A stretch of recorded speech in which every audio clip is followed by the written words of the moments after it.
गर्मी में खुले खेत में 3 बहू की रसोई। आज शांति देवी के तीनों बेटों की शादी के बाद उनकी तीनों बहू का गृह प्रवेश हो रहा है। उनकी सास हाथों में कलश और थाली लिए खड़ी थी। आओ बहू, घर के अंदर प्रवेश करो। हाँ, हमारे घर में एक साथ 3 लक्ष्मी आई हैं। अपने ससुराल में कदम रखो। सविता, रेखा, अपनी देवरानियों की आरती करो। जी मम्मी जी, आओ देवरानियों, गृह प्रवेश करो। आज मैं एक साथ 3 देवरानियों की जेठानी बन गई। वाह। तीनों नई बहू का गृह प्रवेश होता है, लेकिन उसी समय सविता और रेखा अपनी सास कमला जी से फुसफुसा रही होती हैं। मम्मी जी सुनिए, हमारे घर में रसोई तो एक ही है और चाची जी की एक साथ 3 बहुएं आ गई हैं। ये खाना कहाँ बनाएंगी?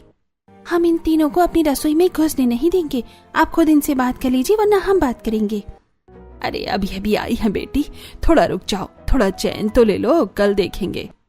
नहीं मम्मी जी, आप आज ही बात कर लो ना। कल इनकी पहली रसोई हमारी रसोई में नहीं होनी चाहिए। अगर हमारी रसोई में इनकी रसोई हुई तो हम दोनों घर छोड़कर चले जाएंगे। ठीक है, तुम लोग बेकार की चिंता कर रही हो। ये लोग गांव से आई हैं, तीनों की तीनों बहनें हैं और गरीब हैं। इनको खुले में खाना बनाने की आदत होगी, तो जब हमारा घर इतने बड़े खेत में है तो कहीं भी खाना बना लेंगी। मैं शांति से बात कर लूंगी, तुम लोग जाओ, सो जाओ।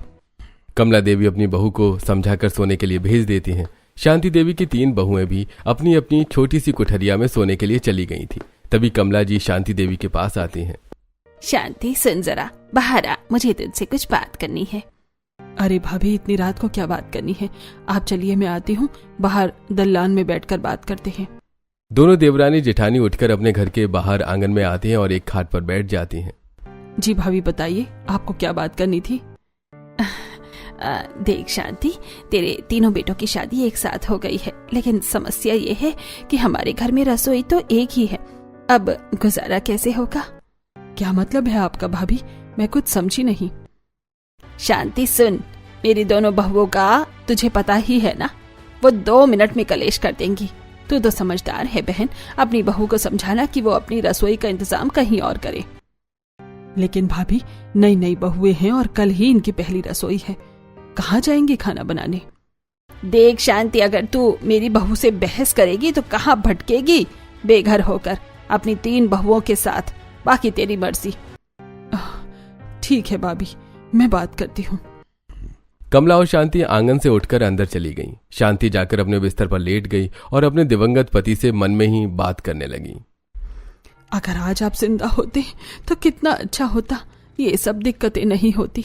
भाभी को लगता है कि मैं नहीं समझती, लेकिन मुझे सब समझ में आता है। फिर भी मैं क्या करूं? शांति देवी लेटे लेटे चुपचाप रो रही थी। तभी उनके तीनों बेटे उनके पास आए। माँ, आप रो क्यों रही हैं? हमने सब सुन लिया है। आप चिंता मत करो, हमने अपनी अपनी पत्नियों से बात कर ली है। आप सो जाइए, आपकी बहुएं बहुत समझदार हैं। शांति देवी को आश्वासन देकर तीनों बेटे अपनी अपनी पत्नियों के पास चले गए और सारी परिस्थिति समझा दी। अपने पतियों की बात सुनकर तीनों नई बहुओं ने चुपचाप सिर हिला दिया। अगले दिन सुबह 4 बजे पूरा घर सो रहा था। तीनों नई बहुएं एक साथ उठ गईं, नहा धोकर तैयार हुईं और खेत के बीच खड़ी हो गईं। दीदी देखो, कितना लंबा चौड़ा खेत पड़ा है। क्यों ना इस खेत के बीच में ही हम अपनी खुली रसोई बना लें? हाँ, वैसे भी गर्मियां पड़ रही हैं। इतनी गर्मी में खुली खेत में रसोई बनाएंगे तो बहुत अच्छा लगेगा। ठीक है, यह आइडिया अच्छा है। भगवान ने खुद ही रास्ता दिखा दिया है। चलो, अब गर्मी में खुले खेत में 3 बहुओं की रसोई यहीं बनाते हैं।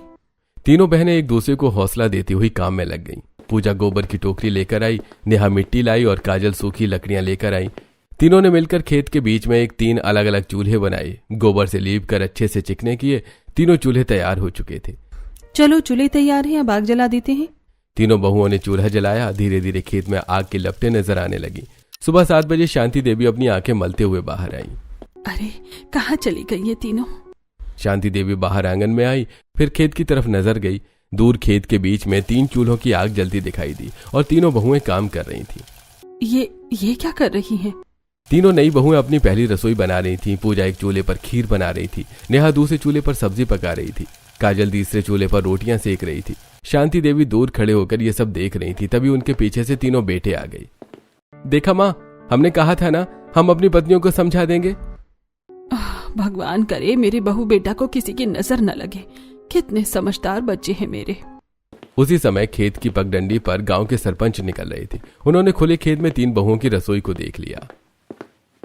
अरे रघुनाथ सिंह, ये क्या लगा रखा है तुमने? खेत के बीच में 3 चूल्हे, 3 बहुएं खुले में रसोई बना रही हैं। क्या बात है भाई?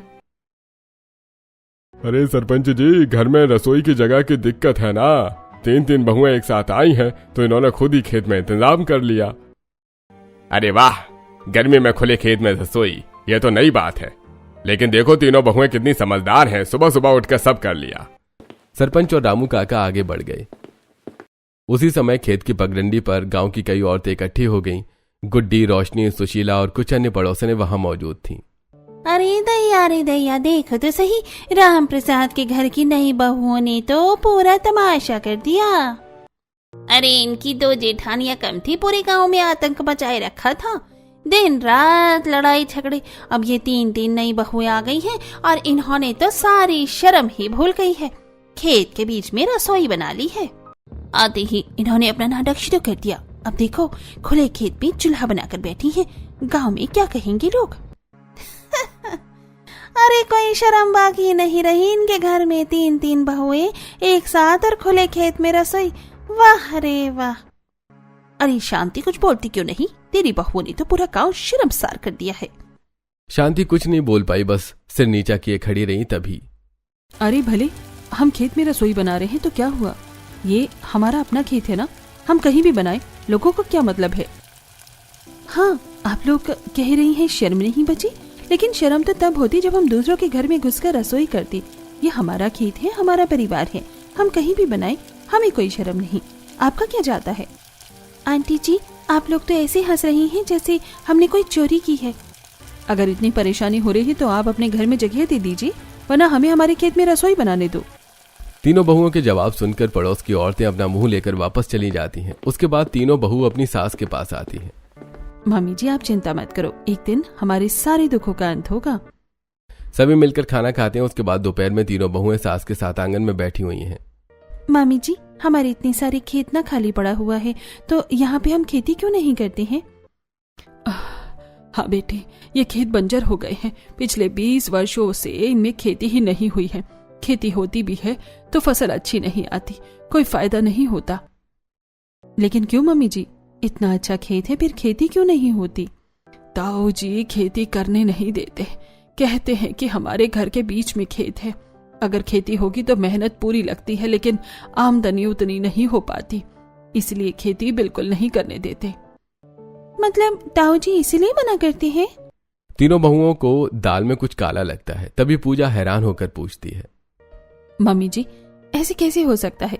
इतने अच्छे खेत बंजर पड़े हैं, हम तो सोच रहे थे कि हम इन्हें ठीक कर सकते हैं, खेती शुरू कर सकते हैं। हाँ मम्मी जी, हम तीनों मिलकर खेतों को फिर से हरा भरा बना सकती हैं। दीदी सही कह रही हैं, हम नई बहुएं हैं, हम मेहनत कर सकती हैं। ताऊ जी क्यों मना करते हैं? हमें बाद में समझ आएगा, लेकिन अभी तो खेतों को बंजर नहीं छोड़ना चाहिए ना। अगली सुबह फिर से 4 बहुएं उठती हैं। गर्मी अभी से शुरू हो चुकी थी। तीनों बहुएं पूजा, नेहा और काजल खुले खेत में अपनी रसोई बनाने पहुंच गईं। आज फिर से शुरू करते हैं, गर्मी बहुत तेज है, जल्दी जल्दी काम निपटाना पड़ेगा। दीदी हवा चल रही है, आग बार बार बुझी जा रही है, धुआं भी बहुत हो रहा है। दीदी सूरज निकलते ही इतनी गर्मी हो रही है, रोटी सेकते समय आंखों में धुआं जा रहा है, और देखो चूल्हे के आसपास की मिट्टी गर्म हो गई है, पैर चल रहे हैं। खुले खेत में रसोई बनाने की दिक्कतें साफ दिख रही थी। तेज हवा के कारण धुआं चारों तरफ फैल रहा था। पूजा खीर चढ़ा रही थी, लेकिन हवा से चूल्हे की आग बार बार बिखर रही थी। नेहा सब्जी में नमक डाल रही थी तो धूल उड़कर उसमें गिर गई। काजल रोटियां सेक रही थी तो उसके माथे पर पसीने की बूंदें टपक रही थी और पैरों के नीचे गर्म मिट्टी से जलन हो रही थी। हमारा खेत दूर दूर तक बंजर पड़ा हुआ है। अगर इस खेत में थोड़ी हरियाली होती, यहाँ पर घास भी उगी हुई होती, तो हमें इतनी मुसीबत नहीं होती। हाँ दीदी, पेड़ पौधे की हरियाली और खेती की ठंडक से हमें इतनी गर्मी नहीं झेलनी पड़ती। तो क्यों ना हम लोग इस जमीन को ठीक करने का कोई उपाय ढूंढने से भगवान भी मिल जाते हैं। फिर हम अपनी बंजर जमीन को हरा भरा क्यों नहीं कर सकते? थोड़ी देर पहले तक मैं भी यही सोच रही थी। चलो हम बूंद बूंद से घड़ा भरने की कोशिश करते हैं। थोड़ी थोड़ी कोशिश करेंगे तो हो सकता है हमारी कोशिश रंग लाए और हमारी जमीन हरी भरी हो जाए। खुले खेत में 3 बहुओं की रसोई में अब खाने के साथ साथ बंजर जमीन को हरा भरा बनाने का विचार भी हो रहा था। सुनो, खेतों को ठीक करने के लिए कुछ घरेलू उपाय हैं। चूल्हे की राख होती है ना, वो बहुत अच्छी खाद बनती है। नीम की पत्तियां, नीम की खली, हल्दी, ये सब मिलाकर हम मिट्टी सुधार सकते हैं। हाँ दीदी, हम चुपचाप रोज चूल्हे की राख खेत में डाल दिया करेंगे। नीम की पत्तियां तोड़ कर लाएंगे, उनका पाउडर बनाकर छिड़केंगे, हल्दी भी डालेंगे, थोड़ी थोड़ी जुताई भी खुद कर लेंगे। दीदी, अपनी सब्जी और फलों के छिलके और गोबर की खाद भी डालेंगे, उससे भी खेत में चारों तरफ डाल देंगे। शुरू में धनिया बो देंगे, फिर देखेंगे क्या होता है। हाँ, सब चुपचाप करेंगे। किसी को कानो कान खबर नहीं होनी चाहिए कि हम बंजर जमीन को हरा भरा बनाने की कोशिश कर रहे हैं। दीदी, अगर हम थोड़ी मेहनत करें तो ये बंजर खेत फिर से हरा भरा हो सकता है और हमें भी खुले में रसोई बनाने में थोड़ी राहत मिलेगी। तीनों बहुएं खाना बनाते बनाते अपने बंजर खेत को हरा भरा बनाने का प्लान बनाने लगी। शाम को खाना बनाते समय पूजा टमाटर काट रही थी। सुनो, ये टमाटर के बीज ऐसे ही फेंकने से अच्छा है ना, इन्हें यहीं मिट्टी में डाल देते हैं। पूजा टमाटर के बीज और छिलके चुपचाप चूल्हे के पास की मिट्टी में दबा देती हैं। देखो, कोई देखे ना, चुपचाप डाल दो। ये धनिया भी डाल देते हैं। नेहा धनिया और डंठल मिट्टी में दबा देती है। और ये मेथी भी डाल देते हैं। तीनों बहुएं खाना बनाते बनाते अलग अलग जगहों पर बीज डालने लगती हैं। कोई चूल्हे के पीछे, कोई क्यारी के किनारे, कोई पानी गिराने वाली जगह पर। थोड़ा थोड़ा करके डालेंगे तो शायद कुछ उग ही जाए। हाँ, बूंद बूंद से खड़ा पड़ता है। इसी बीच चूल्हे की आग तेज हो जाती है और धुआं चारों तरफ फैल जाता है। उफ, ये धुआं तो जान ले लेगा। और ये गर्मी लग रहा है, सूरज सर पर आ गया है। शाम का समय था, गर्म हवा चल रही थी। सूरज ढल रहा था लेकिन गर्मी अभी भी कम नहीं हुई थी। तीनों बहुएं फिर से खुले खेत में चूल्हा जलाकर खाना बना रही थी। दीदी, हवा से आग बार बार बुझ रही है। हाँ, और धूल भी खाने में जा रही है। कोई बात नहीं, आज भी बना लेंगे। थोड़ी देर बाद खाना तैयार हो जाता है। तीनों बहुएं अपने पतियों को बुलाती हैं। आज तो यहीं खाना खाएंगे। हाँ भाई, खेत की रसोई, खेत का खाना, मजा आएगा।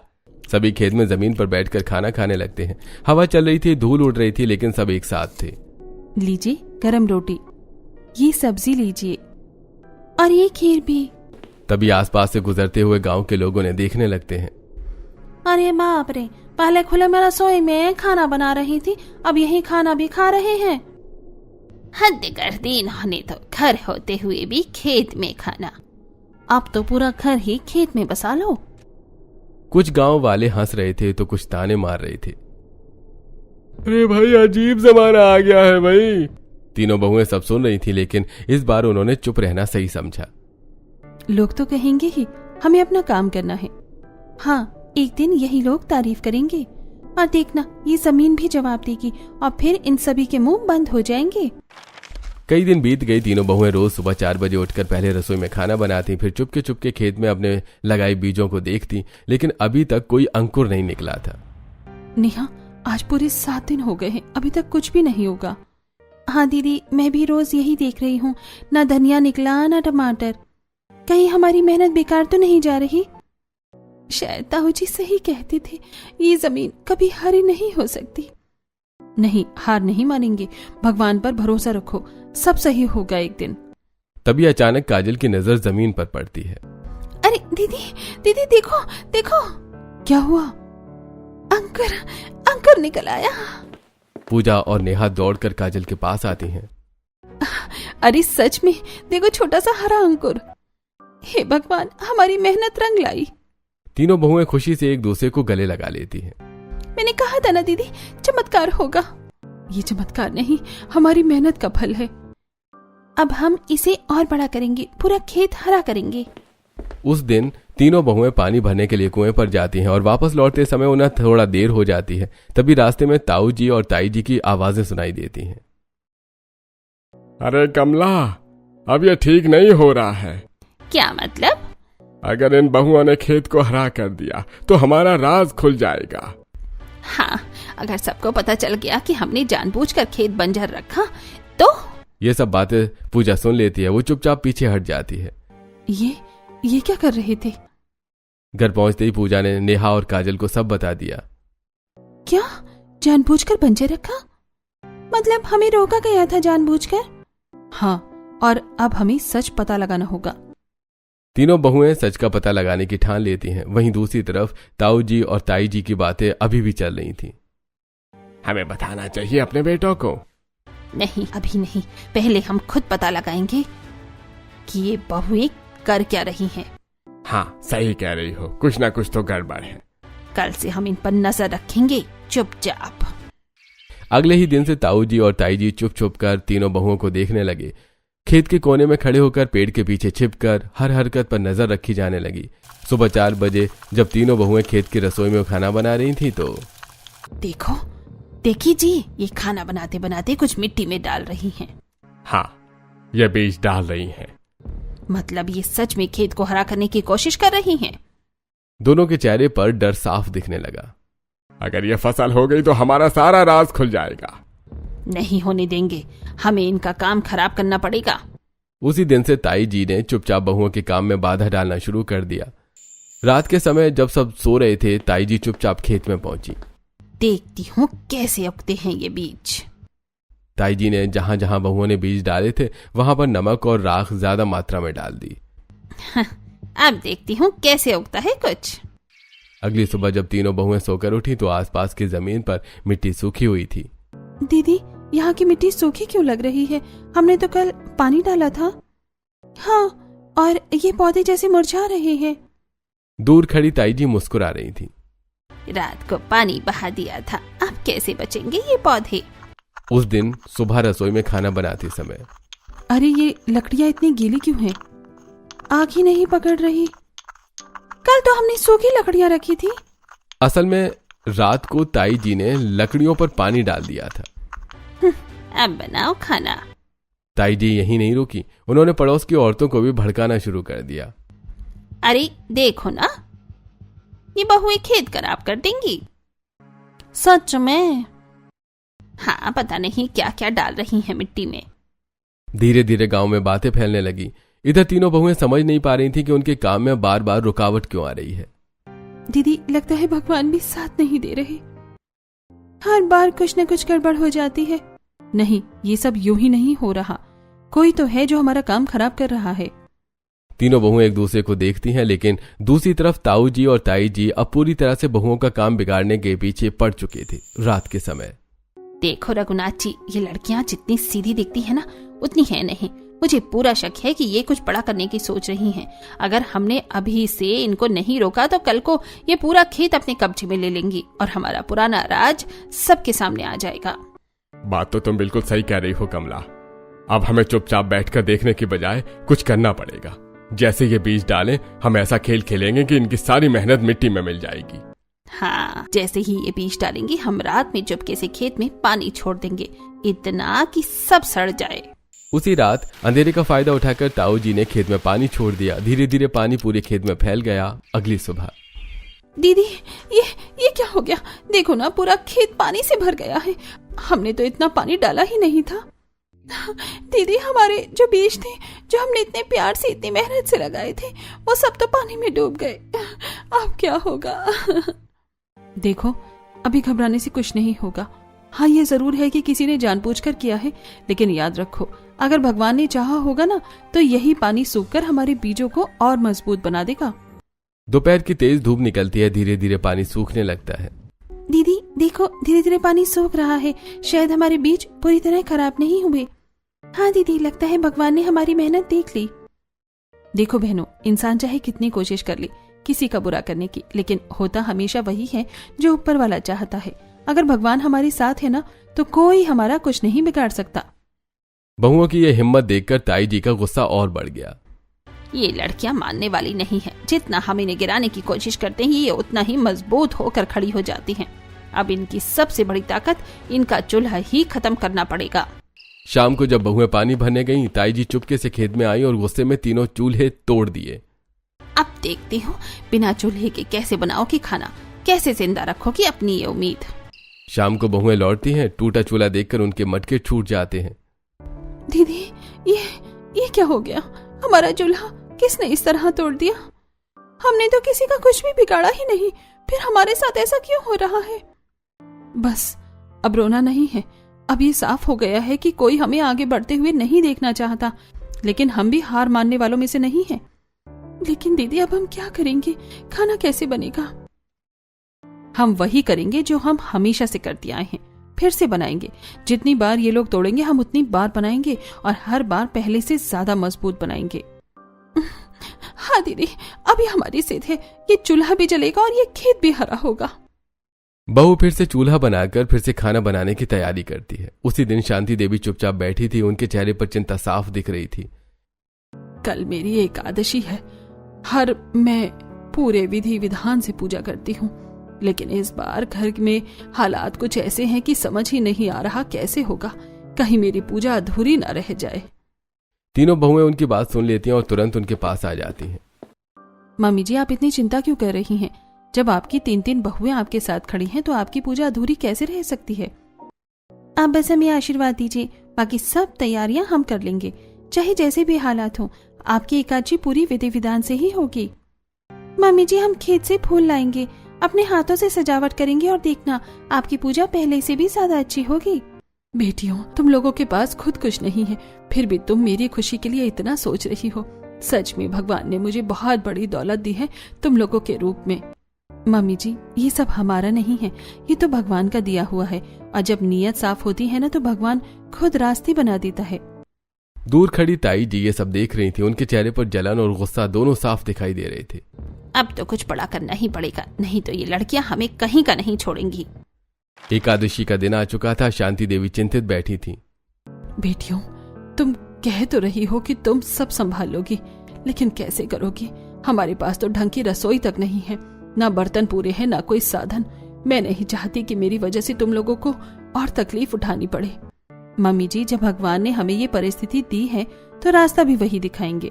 हमारी रसोई भले ही खुले खेत में है, लेकिन हमारा मन साफ है और वही सबसे बड़ी बात होती है।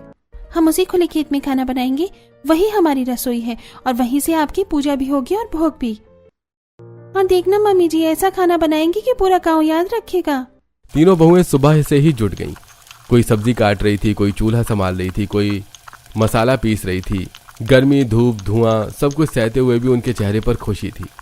नेहा, जल्दी से आटा गूंथ लो, लोगों के आने का समय हो गया है। धीरे धीरे गांव के लोग इकट्ठा होने लगे। सब हैरानी से खुले खेत में बनी रसोई और व्यवस्था को देख रहे थे। अरे वाह, ये तो कमाल कर दिया बहुओं ने। खुले खेत में इतनी बढ़िया दावत, ये तो हमने कभी सोचा भी नहीं था।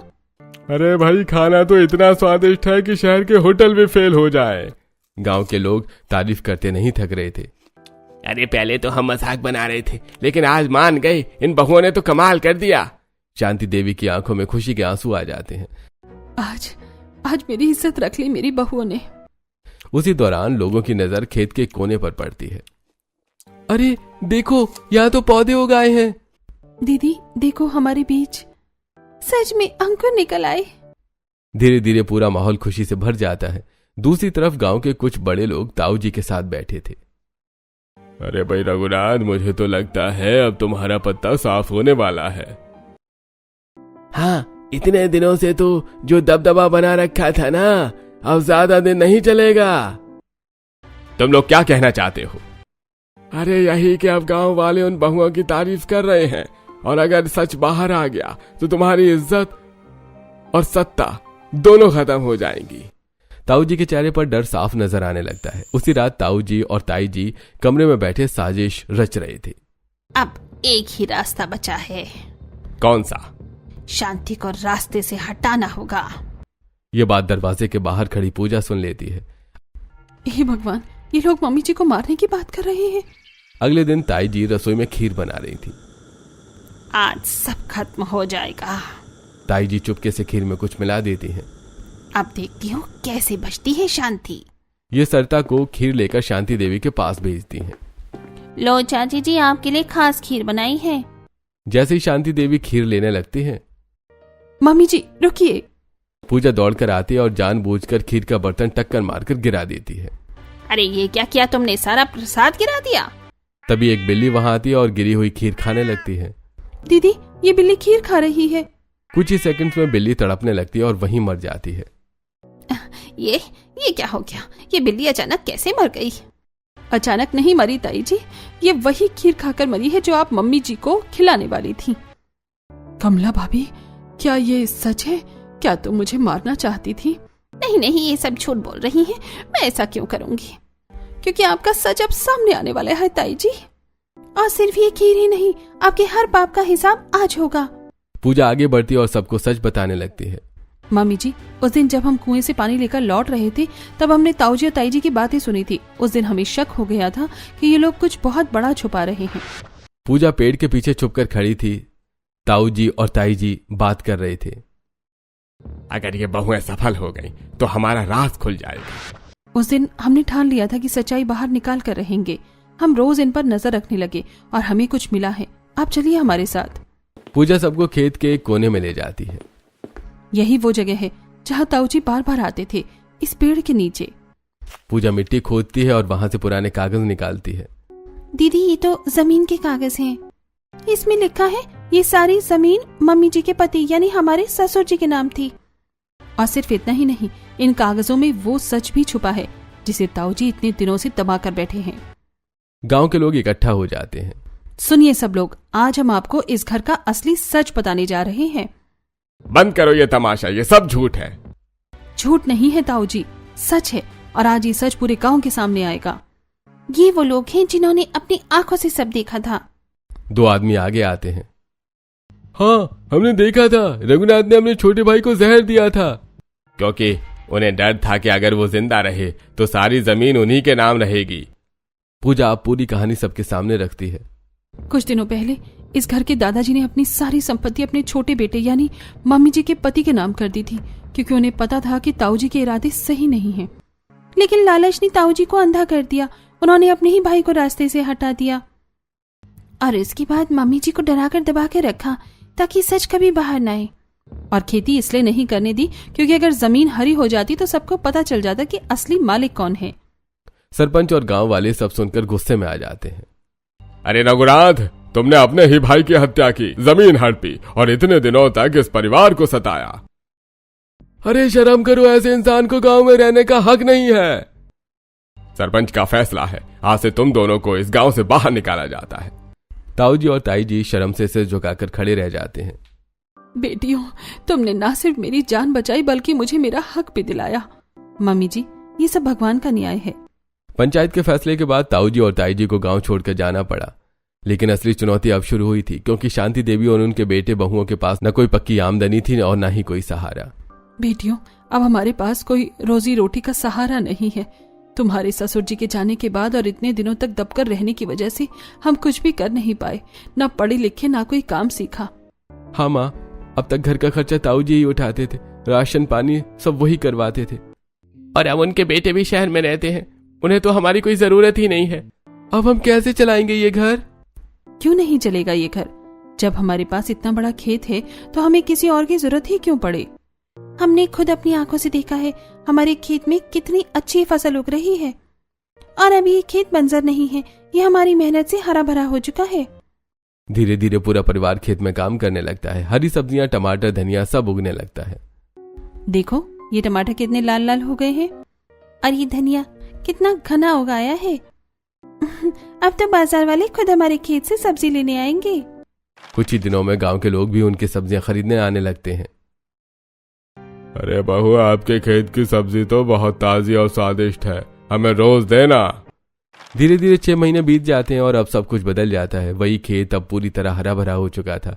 फसल लहरा रही थी और उसी के पास एक छोटा सा पक्का घर बन चुका था। शाम का समय था, पूरा परिवार एक साथ बैठकर खाना खा रहा था। बेटियों, आज इस पक्के घर में अपनी रसोई में बैठकर खाना खाते हुए मुझे वो दिन याद आ रहे हैं।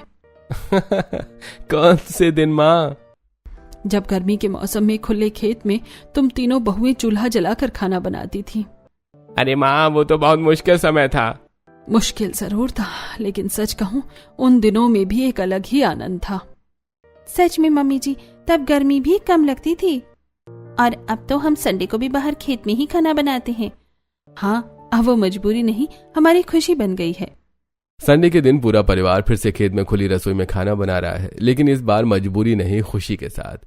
तो अगर आप इन तीनों बहुओं की जगह होते तो आप क्या करते? कमेंट करके हमें बताइएगा।